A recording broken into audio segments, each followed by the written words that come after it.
This is my new Spider-Man fidget cube. See, it's got little wheels you can push and a little rolly ball you can play with, and little joystick action there. You can spin his face around. So many fidget options. You can play with Spider-Man in a non-sexualized way. Or if you want to sexualize it, I guess it's okay. You bought the cube. It's an inanimate object. You can do what you want with it. This was my old fidget for many years. This is a Spider-Man action figure that I've had since I was a kid, and his arm finally came off. I had already, his fingers had already broken. His web-slinging fingers, both of them had broken off. Why has no one ever shot off or cut off Spider-Man's web-slinging fingers when he sticks his fingers out like that? Why hasn't that ever happened in the comics? Hire me to write Spider-Man. I have good ideas, like cut off Spider-Man's fingers, I guess. No, but yeah, his arm finally broke off. So my boy Edward Earl Newton, he scored this Spider-Man fancy fidget cube for me, a proper fidget, designed to be fidgeted with. And it's very cool because I fidget. I'm a writer at a desk, and anybody who works at a desk for most of the day, you probably fidget. Most of us do. Nothing wrong with that. But shout out to Earl. Shout out to Edward Earl Newton for hooking me up with my Spider-Man fidget cube. I like it very much. You can tell I had no idea for the cold open this week because I just grabbed shit from my desk and just showed it to you. But I hope you found it. There's an insight into my process, though. I hope you found that interesting. Welcome back to What Are You Working On? Episode 13, 14, I believe. I'm not actually sure, but somewhere in that general range. It's been a couple weeks. I've been remiss. I've missed a couple of weeks with y'all, and I apologize deeply. As I said on Twitter when asked about it, there are reasons, and those reasons will be explained. And the reason, I'm going to just blame everything on my wife, Nikki. I'm going to blame it on her. It's entirely her fault. That's what I'm going with. No, but seriously, what had happened was I was already drowning just between the still relatively new video game writing gig, the full-time gig, and finishing the novel and doing the podcast and the 10 million things I do lately. I was already drowning in that. And then Nikki went out of town on a business trip to a big lawyery convention for a whole week. She doesn't usually go out of town for like that consistent many days. And it was difficult for me because I have no ability to sleep without her, for one thing. Like, literally, I cannot get a full night's sleep unless she's like anchoring the bed next to me. And the other thing is I have no ability to structure my life unless she's in it. And seriously, this is the thing. I've actually had 2 conversations about that this week because I was talking to a friend of mine who's a director, and she's working on a screenplay. Sold some movies to Netflix, actually, which is very cool. But she is a writer and a very good writer, but she doesn't usually write. So I was talking to her, and she was just like, yeah, you've written how many? She's talking to me. She's like, have you written how many books and scripts? Like, I don't know how you do it. And I told her, like, basically I do it because Nikki makes me. So I don't, that's my secret. And then in the Slack that I'm in, the Slack group I'm in with my book agents, clients, one of them was asking for recommendations for like essays or books on productivity. And I told them, like, I just don't have any good recs because, like, I finish things because Nikki tells me to get my head of my ass and finish them. So that's what I do. So I don't need books or essays. I have a Nikki. But yeah, so that was. But sincerely, she went out of town for a week, and I just did not sleep for a week straight. Like, I cycled like a baby. I really did. Like, I went from sleeping nights to sleeping sporadically during the day and working at night, and it completely screwed me up.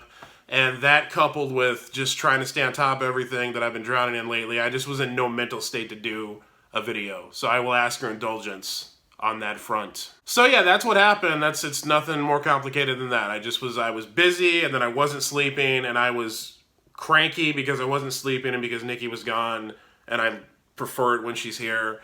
And yeah, so that was why there was no video. Hope everybody's been good though. Hope you've been productive. I'm sorry if you were living for Friday, like you worked really hard to get a bunch of stuff done so you could hit the comments and tell me about it, and then there was no video to comment on or tell me about it. That's on me, that's not on you. But I hope the last couple of weeks have been productive for you all, and I'm looking forward to hearing about them. I have been productive. I have been produced. I've been produced. That sounds like something our alien overlords will do to us when they land. It's like, if you don't conform, you will be produced.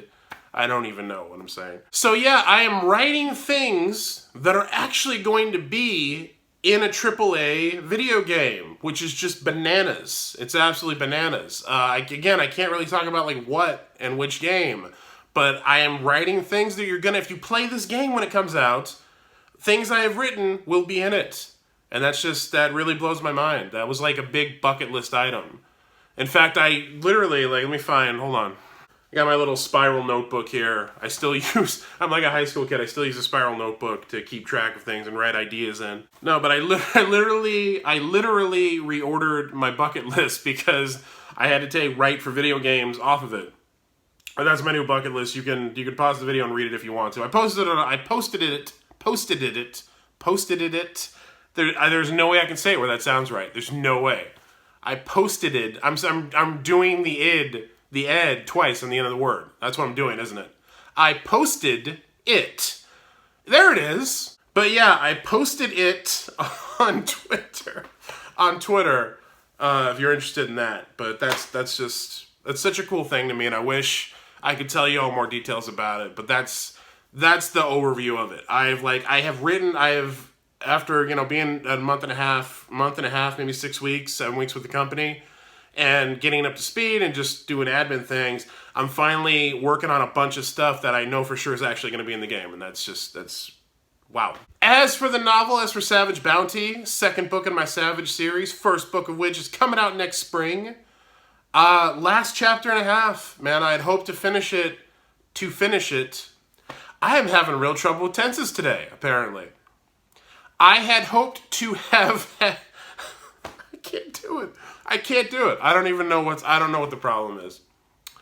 I had hoped to finish the book. I did it. Yay. I had hoped to finish the book by the time I made this video so I could tell you all I finished the draft. But that hasn't happened. But I am at literally the last lapter. Jesus fucking Christ, dude.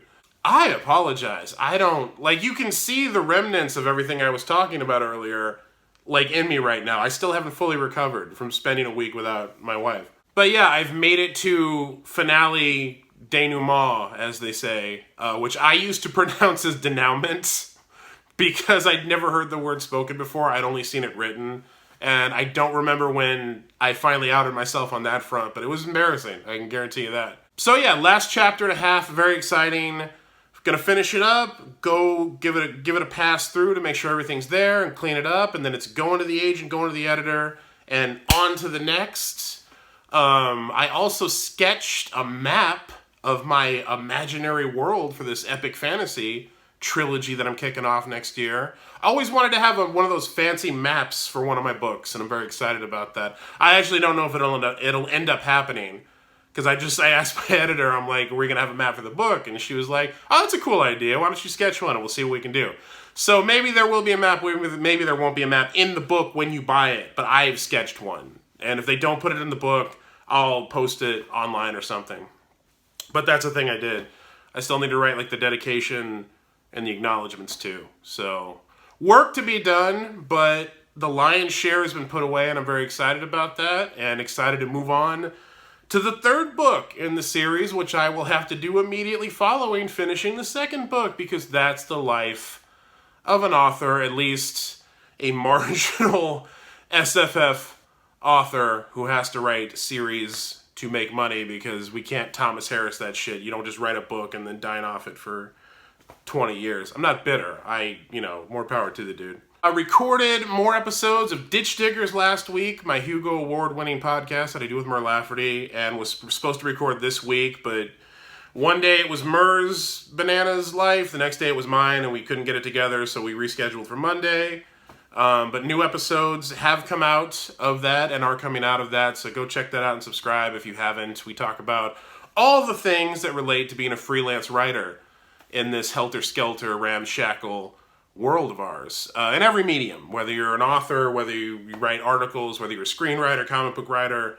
We cover the gamut, have all kinds of interesting guests on to talk about things that we don't know about personally. Although we have like 40 years of combined industry experience at this point. God, I'm old. I'm so fucking old. I feel like I need to get an assistant because I was wondering where my royalty check, I was expecting a royalty check, and I had wondered where it was. And then while my wife was out of town, maybe this is something I could probably blame on her, but while she was out of town, I went through all the crap mail on the console table we have out in the foyer of our house, because we have a foyer, we're very fancy. And the table, actually, my cousin made it. It's a very cool table. My cousin Kevin. Shout out to my cousin Kevin, woodworking genius. But yeah, I was going through all the crap mail, and the royalty check I'd been waiting for had been sitting there for like a week or more. Money was just sitting on our console table for a week or more while I was complaining that they hadn't sent me my money. So I need to get on top of things. I need to get my office, and this is me miming office. I need to get my office in order, I guess. That's just something on the docket. I didn't actually do. That's something I didn't do. That's something I wasn't working on, but need to work on, which is another important thing to assess weekly, daily, hourly, whatever you do. I don't know. So that's what's going on in my world as far as work is concerned, or rather working on things are concerned. I'm waiting on many things. Waiting on, the middle grade novel I finished to do its thing. Waiting on a pilot script I have out there, but waiting is an actual active work. It's work to endure the waiting, but I don't include that usually in these videos because this is about what I'm actually working on. And those are things I finished working on that are now out in the world beyond my control. And the only work I had to do is waiting, which again can be work, but not active work. Yeah, we'll go with that. We'll go, you know what? It's my show. We're going with that. I made the decision. So yes, hit the comments. Tell me what you've been working on these past couple of weeks. I missed y'all. And I want to hear about it. Hit the comments, and remember, in addition to updating me on what you're doing, you can ask me anything. It's a 24/7 AMA here on What Are You Working On? Ask me whatever you want. You need advice, you need tips. I don't know if I have any, but I'll do my best. You just want to brainstorm. You want to talk about recipes? Whatever. It's all cool. Tell me what your desk fidgets are. I showed you my fidgets. I'm interested in your fidgets. That sounds really dirty. The more you say it. The first time it was okay, but by the third time, it felt dirty. I think that's just our puritanical hardwiring. I said puritanical, right? Because in my head after I said it, I was worried I said botanical. But I'm pretty sure I didn't. But now I've explained my fears about what I just said, so it's as bad as if I did. So yes, please do hit the comments and tell me what you've been working on. This is the whole point of the show. Looking forward to hearing about it. Also, in addition to that, I would appreciate it very much if you would like this video. If you would share this video on your social media channels. If you're not subscribed to this channel, please do subscribe. Hit the little bell button so you know when new episodes are ready for you in your feed. And there will be new episodes, hopefully not 2 weeks or 3 weeks from now, but next week, next Friday, on schedule. I'm doing my best. And yeah, just let people know what we're doing here. I like what we're doing here. I like the little nuclear community that we're evolving here. And I like you all very much. And I would like to add to our ranks, not unselfishly to pump up this channel for when I actually have books coming out again, sometime in the far-flung future. Very strange for me not to have a book coming out this year. I had books come out every year for like the last 4 years, multiple books a year. So I had a crumb on my shirt and I threw it away. You didn't see the crumb. I could have no sold the crumb and you wouldn't have known. But then for some reason I felt the need to throw it away and talk about it on camera. Thoroughly professional, super professional. Here's what we do. Tell a friend is the bullet point of all that. I will see y'all next Friday. Hashtag Team Hamshackle. Hashtag Way Whoa Real Ones out.